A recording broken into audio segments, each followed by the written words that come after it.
আসসালামু আলাইকুম, সবাই কেমন আছেন? আশা করি সবাই ভালো আছেন। তো আমি আজকে নতুন একটি রেসিপি নিয়ে হাজির হলাম।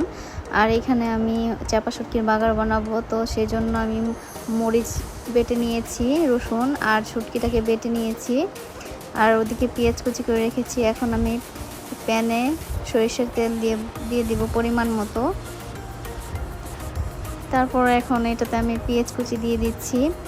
আর পেঁয়াজ কুচিটা আমি সামান্য ভেজে নেব, বেশি পুড়ে ফেলবো না, সামান্য পরিমাণে ভাজবো যাতে এটা ব্রাউন কালার চলে আসে। তখন আমি এখানে শুটকি মিক্স করব।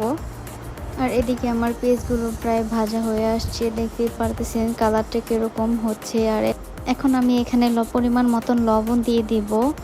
লবণটা দেওয়ার উদ্দেশ্য হলো পেঁয়াজটাকে গলানো। তো পেঁয়াজটা ভালো মতো গলে আসলে আমি এখানে শুটকি অ্যাড করব। তো আমি এদিকে শুটকি বেটে রেখেছিলাম, সেই শুটকি বাটা এখন দিয়ে দিলাম। তেলে একটু সামান্য ভেজে তারপর ভালো করে মিক্স করে নেব। আর এখন আমি এখানে মরিচ বাটা আর রসুন বাটা দিয়ে দিলাম। এগুলোকেও ভালো মতো আমি মেশাবো। তো মিশিয়ে অল্প আঁচে ভালো মতো মিক্স করে নেড়েচেড়ে রান্না করতে হবে। বেশি জাল দিলে এগুলো পুড়ে যাওয়ার চান্স থাকে, তাই অল্প আঁচে ভালোভাবে নেড়েচেড়ে এইটাকে রান্না করতে হবে। তো এখন দেখেন এটার ফাইনাল লুক চলে আসছে প্রায়। তো এই কালারটা দেখে সবার জিভে জল চলে আসবে।